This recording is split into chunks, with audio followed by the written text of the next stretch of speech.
병원 복도에 울려 퍼지는 비명소리. 응급실 앞에서 무너져 내린 한 남자의 절규가 모든 것의 시작이었습니다. 박준호 37살입니다. 평범한 중소기업 과장으로 살아가는 그에게 이날은 인생에서 가장 잔혹한 하루가 될 줄 몰랐습니다. 오후 늦은 시간 준호에게 걸려온 한 통의 전화. 어머니가 갑자기 쓰러지셨다는 소식이었습니다. 급하게 병원으로 달려간 그의 눈앞에 펼쳐진 광경은 참혹했습니다. 산소호흡기에 의존한 채 의식을 잃고 누워 계신 어머니. 의사는 심각한 표정으로 말했습니다. 지금 당장 수술을 해야 합니다. 골든타임이 얼마 남지 않았어요. 수술비가 상당히 들 텐데 준비는 되셨나요? 준호는 떨리는 손으로 휴대폰을 꺼내 아내에게 전화를 걸었습니다. 수정이 전화를 받자마자 그는 다급하게 상황을 설명했습니다. 어머니의 위급한 상태, 당장 필요한 수술비에 대해서 말입니다. 전화 너머로 들려온 수정의 목소리는 차가웠습니다. 마치 빙하처럼 얼어붙은 그 말투에 준호는 등골이 서늘해졌습니다. 그래서 나한테 뭘 바라는 거야? 돈 달라고? 여보, 우리 어머니가 지금 생사의 갈림길에 서 계시다고. 제발 도와줘. 수정의 웃음소리가 병원 복도에 메아리 쳤습니다. 그것은 웃음이라고 부르기엔 너무나 차가운 소리였습니다. 박준호, 정신 좀 차려. 그 늙은이가 죽든 말든 내가 왜 신경 써야 해? 내 돈 한 푼도 쓰게 하지 마. 이해했어? 수정아, 제발. 아니야, 끝이야. 더 이상 내 인생에 방해되는 일은 싫어. 그 할머니 때문에 우리가 얼마나 고생했는데. 이제 그만 포기하라고. 전화가 끊어지자 준호는 무너져 내렸습니다. 병원 바닥에 주저앉은 채 오열하는 그의 모습을 본 간병인들과 의료진들은 안타까운 눈빛으로 바라봤습니다. 의사가 다시 다가왔습니다. 환자 보호자분, 결정하셨나요? 더 이상 시간이 없습니다. 준호는 떨리는 목소리로 대답했습니다. 수술해 주세요. 돈은 제가 어떻게든 마련하겠습니다. 하지만 이미 늦었습니다. 골든타임을 놓친 어머니는 수술대 위에서 마지막 숨을 거두셨습니다. 평생 아들을 위해 살아오신 분이 그렇게 세상을 떠나셨습니다. 장례식장의 분위기는 차가웠습니다. 조문객들도 많지 않았고 그나마 온 사람들도 어색한 기색이 역력했습니다. 가장 가까워야 할 사람들인 아내와 장모의 태도 때문이었습니다.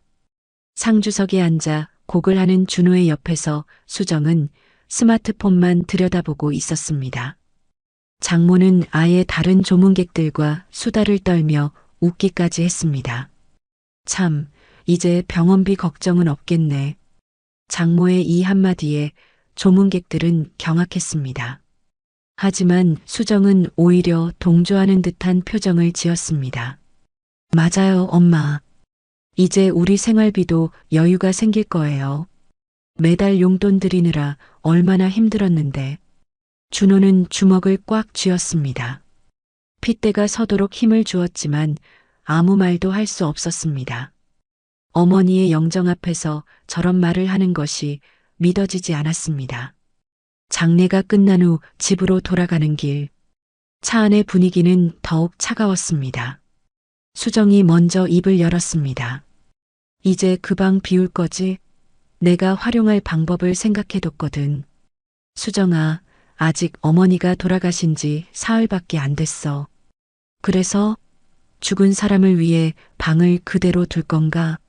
현실적으로 생각해야지. 장모도 거들었습니다. 준호야, 우리 수정이 말이 맞아. 산 사람이 더 중요한 거 아니야? 그 방에 옷장이라도 하나 더 놓으면 얼마나 좋겠어. 준호는 더 이상 참을 수 없었습니다. 그만해요. 제발 그만하세요. 뭐가? 우리가 뭘 잘못했다는 거야? 수정의 목소리에는 짜증이 역력했습니다. 당신이 벌어오는 돈으로 우리가 살아야 하는데 그런 소리 하면 안 되지. 현실을 받아들여. 그날 밤 준호는 어머니의 방에서 혼자 울었습니다. 어머니의 옷가지들을 정리하면서 지난 날들을 떠올렸습니다. 사실 준호에게는 숨겨진 비밀이 있었습니다. 현재 중소기업 과장으로 일하고 있지만 과거에 그는 IT 업계에서 주목받는 창업가였습니다. 퓨처테크라는 회사를 설립해 성공 궤도에 올려놓았던 것입니다. 하지만 사랑에 눈이 멀었던 그는 수정과 결혼하면서 모든 것을 포기했습니다. 수정이 평범한 남편을 원한다고 했기 때문입니다. 창업가의 불안정한 생활보다는 안정적인 회사원의 삶을 바랐던 것입니다. 준호는 자신이 세운 회사의 지분을 모두 공동 창업자에게 넘기고 평범한 직장인이 되었습니다. 사랑하는 사람을 위한 희생이라고 생각했습니다. 하지만 그 결정이 이렇게 쓰라린 결과를 가져올 줄은 몰랐습니다. 어머니가 돌아가신 후 일주일이 지났습니다. 수정과 장모는 어머니의 방을 완전히 바꿔버렸습니다. 드레스룸으로 개조한 것입니다. 어머니의 흔적은 모두 사라졌습니다.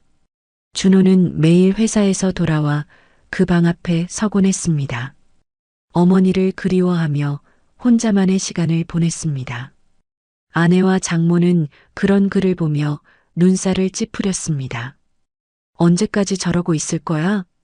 정말 답답한 남자네.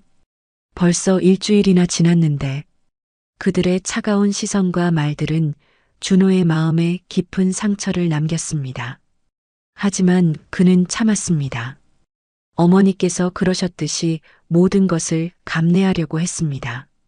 그런 어느 날 아침 평소와 다름없이 출근 준비를 하던 준호에게 동료로부터 전화가 걸려왔습니다. 준호야, 너 뉴스 봤어? IT 업계에 대박 뉴스가 터졌어. 무슨 뉴스? 퓨처테크가 글로벌 대기업 NCD에 인수됐다고. 인수 가격이 무려 조 단위래. 완전 대박이잖아. 준호의 심장이 뛰기 시작했습니다. 퓨처테크, 자신이 세운 그 회사가 마침내 큰 성공을 거둔 것입니다. 그런데 창업자가 누구더라? 이름이 좀 익숙한데. 박준호라고 하던데. 너랑 동명이인이네. 전화를 끊고 준호는 급하게 인터넷 뉴스를 검색했습니다.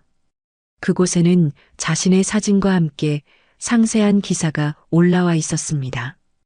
퓨처테크 창업자 박준호, 조원대 기업 매각으로 IT 업계 화제.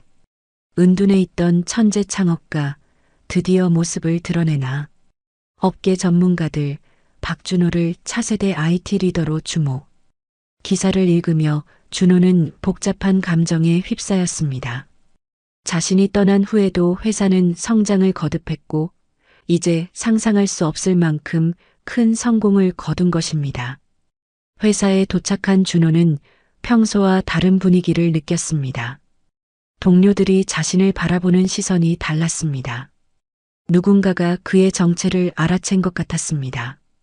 점심시간이 되자 부서 전체가 술렁거리기 시작했습니다.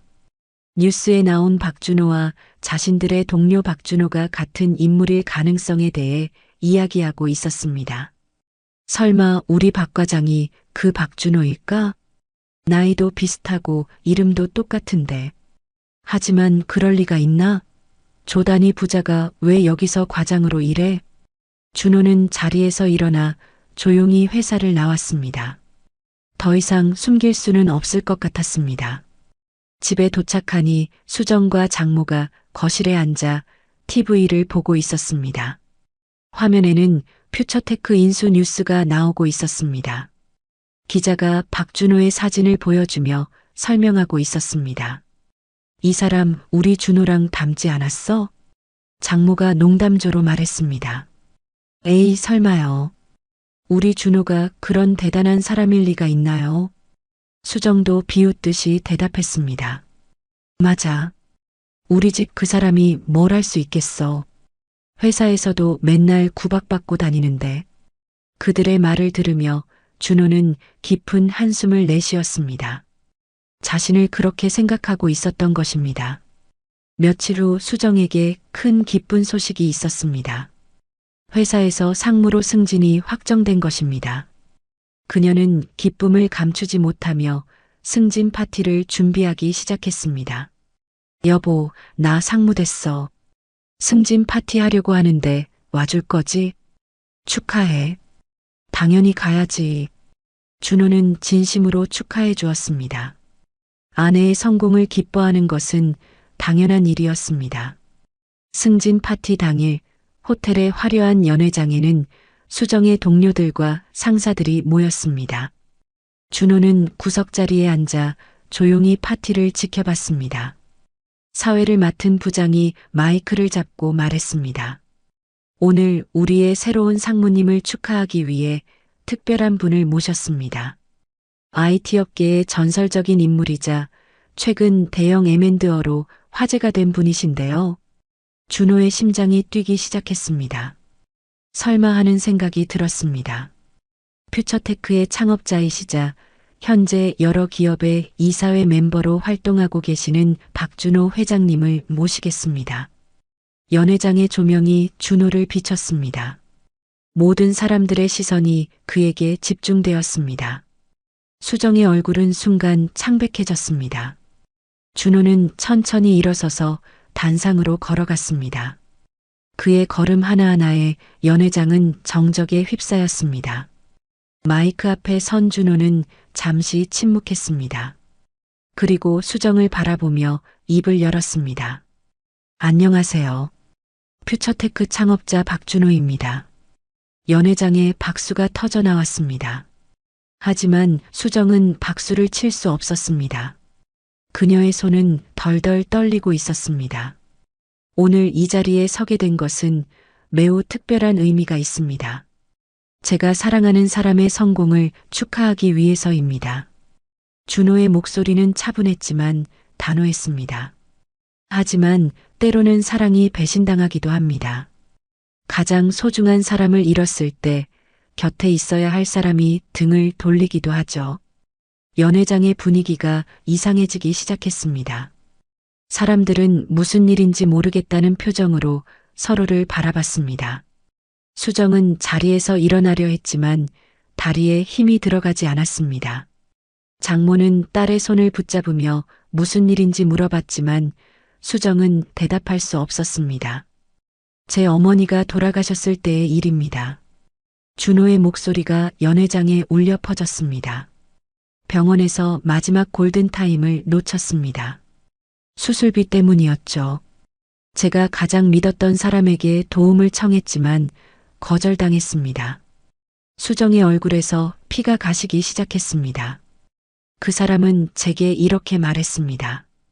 그 늙은이가 죽든 말든 내가 왜 신경 써야 하느냐고. 내 돈 한 푼도 쓰게 하지 말라고.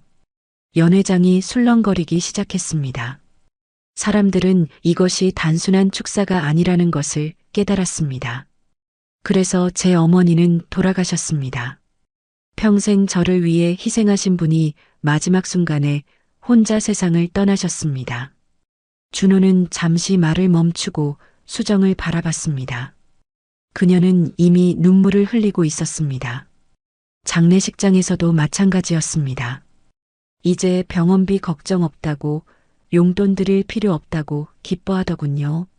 장모가 수정의 팔을 잡아 끌며 자리를 벗어나려 했지만 이미 모든 사람들의 시선이 그들에게 집중되어 있었습니다.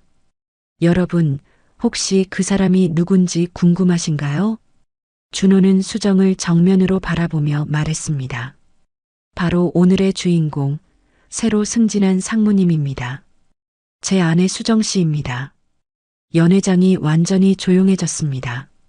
바늘 떨어지는 소리도 들릴 것 같은 정적이었습니다. 수정은 마침내 자리에서 일어났습니다. 휘청거리는 걸음으로 단상 아래까지 다가왔습니다. 여보, 제발, 몰랐어. 정말 몰랐다고. 그녀의 목소리는 떨리고 있었습니다. 무릎을 꿇고 준호를 올려다봤습니다. 용서해줘. 제발. 나는 정말 몰랐어. 하지만 준호는 냉정했습니다. 몰랐다고요? 제가 누구인지 몰랐다는 게 중요한 게 아닙니다. 당신은 남편의 어머니가 돌아가시는 순간에 등을 돌렸어요. 그것만으로도 충분합니다. 준호는 마이크를 내려놓고 단상에서 내려왔습니다. 수정 앞을 지나갈 때 그는 잠시 멈춰 섰습니다.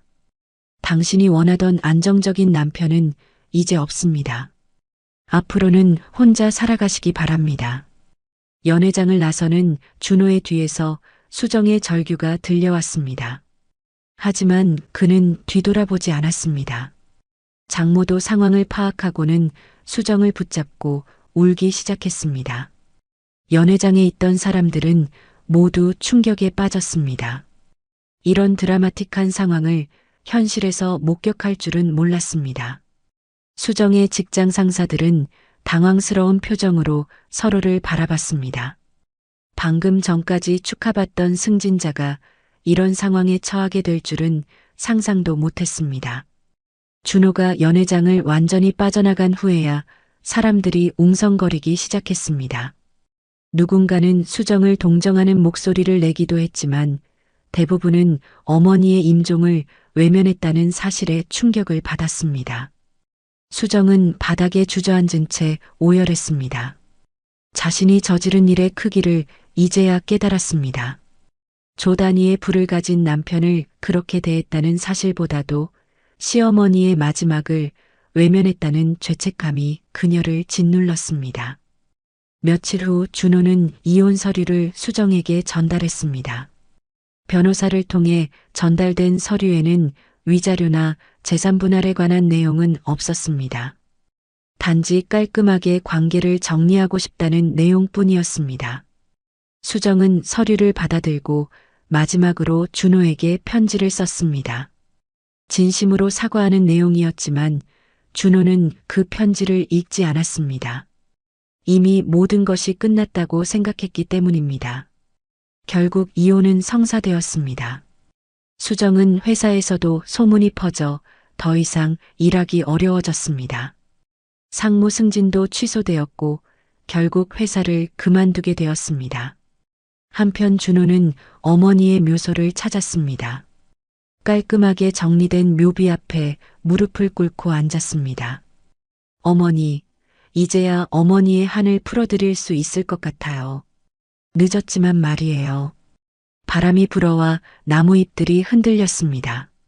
마치 어머니가 대답하시는 것 같았습니다. 앞으로는 어머니께서 자랑스러워하실 수 있는 사람이 되겠습니다. 돈이나 성공보다도 인간으로서 올바른 사람이 되겠어요. 준호는 그날부터 새로운 삶을 시작했습니다. 퓨처테크 인수대금으로 얻은 막대한 자금으로 사회공헌 사업을 시작했습니다.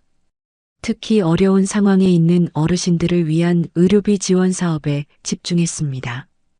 어머니와 같은 상황에 처한 분들이 골든타임을 놓치지 않도록 돕고 싶었습니다. 그것이 어머니에 대한 그의 마지막 효도라고 생각했습니다. 수정은 그 후로도 준호에게 연락을 시도했지만 모두 차단당했습니다.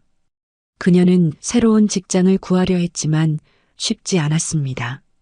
준호와의 일이 업계에 소문이 나면서 어디서도 받아주지 않았습니다. 장모도 딸의 상황을 보며 후회했지만 이미 늦었습니다. 자신들이 준호를 어떻게 대했는지 이제야 깨달았지만 돌이킬 수는 없었습니다. 시간이 흘러 준호는 새로운 사업으로 또 다른 성공을 거두었습니다. 하지만 그는 과거처럼 숨어 지내지 않았습니다. 당당하게 자신의 정체를 드러내고 사회 활동에도 적극적으로 참여했습니다. 각종 매체에서는 준호의 극적인 이야기를 다뤘습니다. 사랑 때문에 모든 것을 포기했다가 다시 일어선 기업가의 스토리는 많은 사람들에게 감동을 주었습니다. 특히 부모님을 소홀히 여기는 사람들에게 큰 교훈이 되었습니다. 돈이나 지위보다 중요한 것이 가족의 사랑이라는 메시지가 널리 퍼졌습니다. 준호는 인터뷰에서 항상 말했습니다. 성공이 무엇인지 다시 생각하게 되었습니다. 사업적 성공보다 인간적인 성공이 더 중요하다는 것을 깨달았어요. 어머니께서 마지막에 보여주신 가르침입니다. 그는 또한 젊은 창업가들에게 조언하기도 했습니다. 가족을 소홀히 하면서까지 얻는 성공은 진정한 성공이 아닙니다. 사랑하는 사람들과 함께 나누지 못하는 분은 의미가 없어요. 수정은 가끔 뉴스에서 준호의 소식을 접했습니다. 그럴 때마다 가슴이 아팠지만 어쩔 수 없었습니다. 자신이 저지른 일의 대가였습니다. 그녀는 작은 카페에서 아르바이트를 하며 근근히 살아가고 있었습니다. 과거에 화려했던 생활은 꿈처럼 사라졌습니다. 하지만 그것보다 더 큰 고통은 시어머니에 대한 죄책감이었습니다. 매일 밤 잠들기 전 수정은 그날의 기억을 떠올렸습니다. 병원 복도에서 무릎 꿇고 빌던 준호의 모습, 자신이 내뱉었던 차가운 말들, 그 모든 것이 가슴을 파고들며 잠을 이루지 못하게 했습니다. 어느 날 수정은 시어머니의 묘소를 찾았습니다. 조심스럽게 다가가 무덤 앞에 꽃을 놓았습니다. 그리고 무릎을 꿇고 앉아 진심으로 사과했습니다. 어머니, 정말 죄송합니다. 제가 너무 못된 며느리였어요. 어머니의 마지막 순간을 그렇게 대했다니. 용서해 주세요. 하지만 묘비는 아무런 대답도 해주지 않았습니다. 그저 차가운 돌덩어리일 뿐이었습니다. 수정은 그곳에서 몇 시간을 울었습니다. 한편 준호는 어머니가 생전에 다니시던 성당을 방문했습니다. 어머니를 기리는 추모 미사를 정기적으로 봉헌하기 시작했습니다. 신부님은 준호의 효심을 크게 치하했습니다. 어머니께서 하늘에서 자랑스러워 하실 겁니다. 이렇게 훌륭한 아들을 두셨으니 말이에요. 아닙니다, 신부님. 제가 어머니께 못다한 것이 너무 많아요. 이제라도 조금이나마 보답하고 싶을 뿐입니다. 준호의 사회 공헌 활동은 점점 확대되었습니다. 의료비 지원 사업뿐만 아니라 독거노인 돌봄 사업, 어르신 일자리 창출 사업까지 다양한 분야로 확장했습니다. 특히 그가 설립한 효심재단은 많은 주목을 받았습니다. 부모님을 모시는 자녀들에게 실질적인 도움을 주는 것이 목적이었습니다. 재단의 첫 번째 사업은 골든타임 프로젝트였습니다. 응급 상황에 처한 어르신들의 치료비를 즉시 지원하는 시스템이었습니다. 준호는 이 프로젝트에 개인 재산의 상당 부분을 투입했습니다. 제 어머니처럼 골든타임을 놓치는 어르신이 더 이상 없기를 바랍니다. 언론사 인터뷰에서 한 이 말은 많은 사람들의 가슴을 울렸습니다. 수정은 뉴스를 통해 준호의 활동을 지켜봤습니다. 자신이 버린 남편이 이토록 훌륭한 사람이었다는 사실이 더욱 가슴 아팠습니다. 어느 날 수정은 용기를 내어 효심재단에 편지를 보냈습니다. 준호에게 전달해달라는 당부와 함께였습니다. 하지만 며칠 후 편지는 개봉되지 않은 채 반송되어 왔습니다. 그제야 수정은 정말 모든 것이 끝났다는 것을 깨달았습니다. 더 이상 준호에게 다가갈 방법은 없었습니다. 시간이 더 흘러 준호는 새로운 사랑을 만났습니다. 효심재단에서 함께 일하는 사회복지사 민지였습니다. 그녀는 준호의 마음을 이해하고 함께 아픈 사람들을 도왔습니다. 민지는 준호의 과거를 모두 알고 있었지만 전혀 개의치 않았습니다. 오히려 그런 아픔을 딛고 일어선 준호를 더욱 존경했습니다. 준호 씨가 어머니를 얼마나 사랑했는지 알 수 있어요. 그 사랑이 지금의 준호 씨를 만든 거라고 생각해요. 준호와 민지의 결혼 소식이 알려지자 많은 사람들이 축하했습니다. 특히 준호를 알고 있던 사람들은 그가 다시 행복을 찾은 것을 진심으로 기뻐했습니다. 결혼식은 조용하게 치러졌습니다. 하지만 의미는 남달랐습니다. 준호는 어머니의 영정사진을 주례석 옆에 모시고 결혼식을 올렸습니다. 어머니, 이제 저에게도 새로운 가족이 생겼어요. 어머니께서 가르쳐 주신 사랑으로 이 가정을 지켜나가겠습니다. 결혼식에 참석한 하객들은 모두 감동했습니다. 어머니에 대한 아들의 지극한 사랑을 느낄 수 있었기 때문입니다. 민지도 시어머니의 영정 앞에서 인사를 드렸습니다. 어머니, 준호 씨를 잘 부탁드려요. 어머니가 못다해 주신 사랑까지 제가 대신하겠습니다. 그 모습을 본 준호는 눈물을 흘렸습니다. 어머니께서 하늘에서 축복해 주시는 것 같았습니다. 수정은 우연히 뉴스에서 준호의 결혼 소식을 접했습니다. 복잡한 감정이 밀려왔지만 한편으로는 다행이라는 생각도 들었습니다.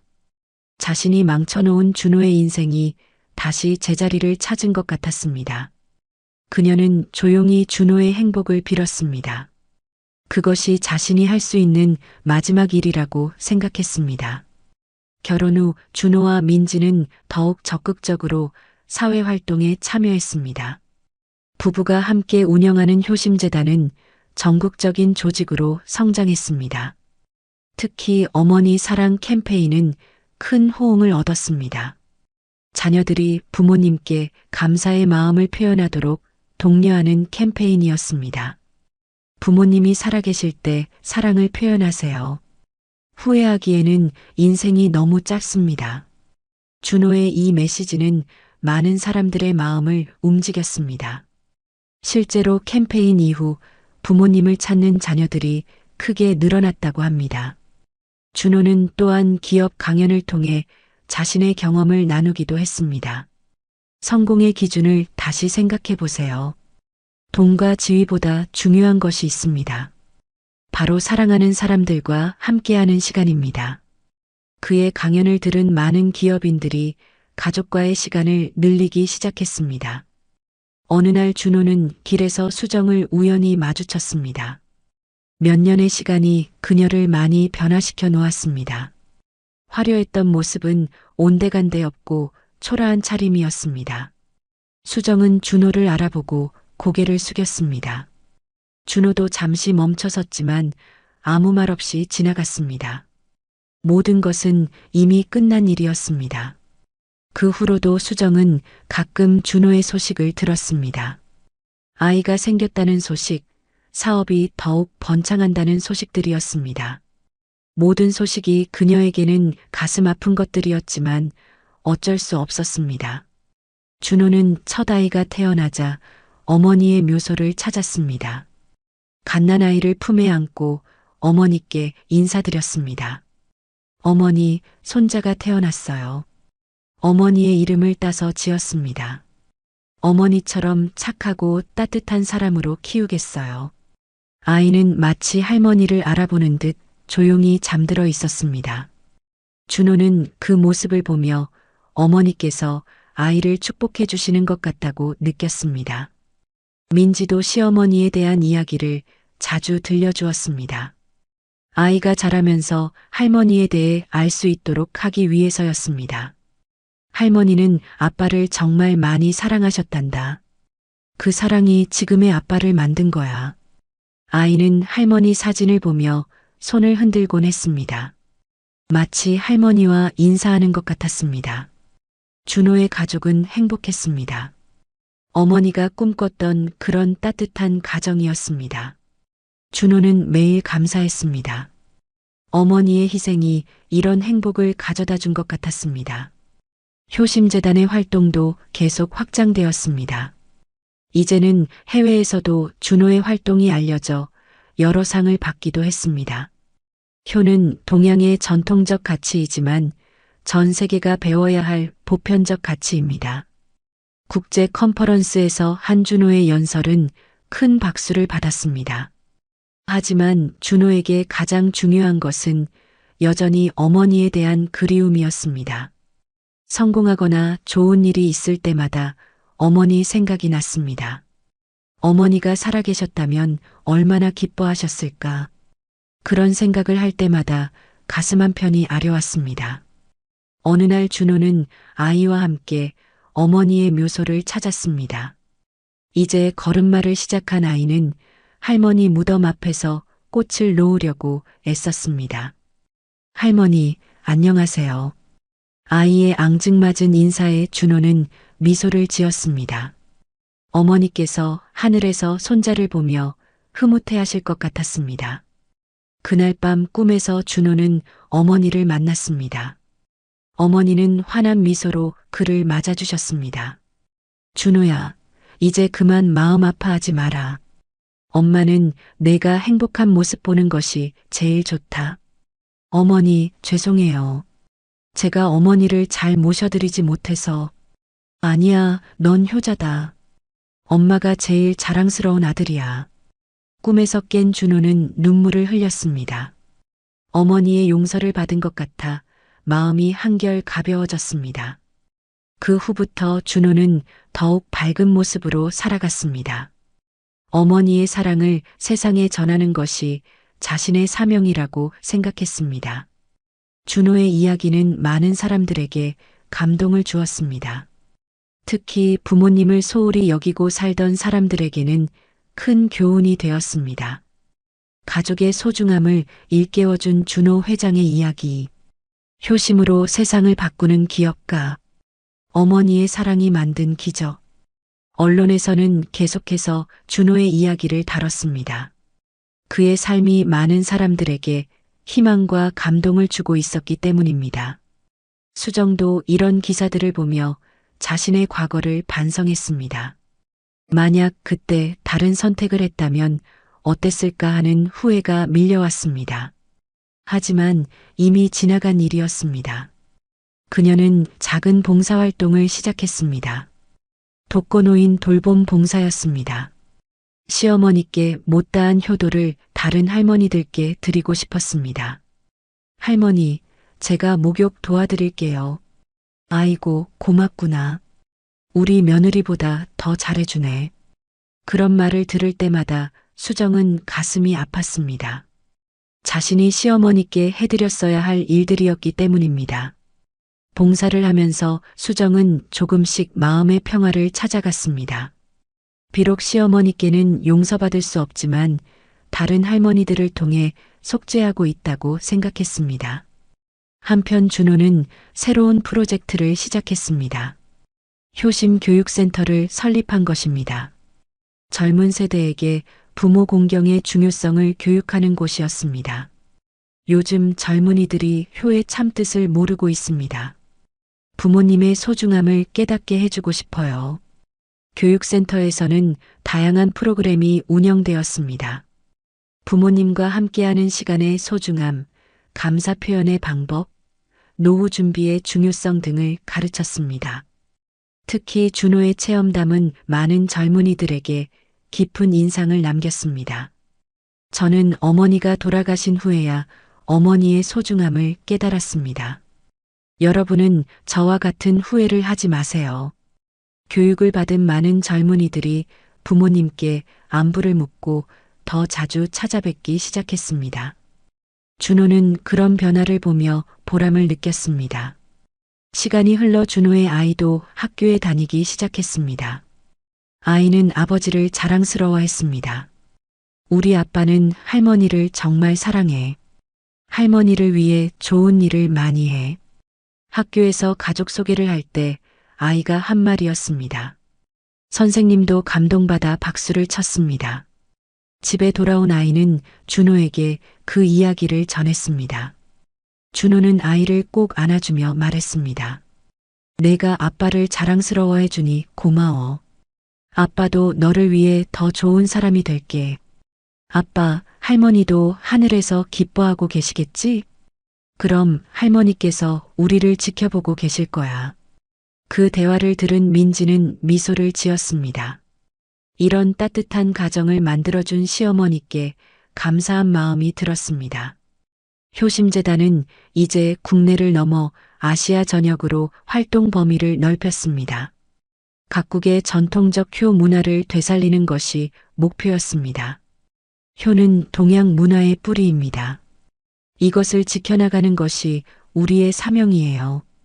준호의 철학은 점점 많은 사람들에게 공감을 얻었습니다. 어느 날 수정은 우연히 준호의 강연 영상을 봤습니다. 화면 속의 준호는 자신이 알던 모습과는 완전히 달랐습니다.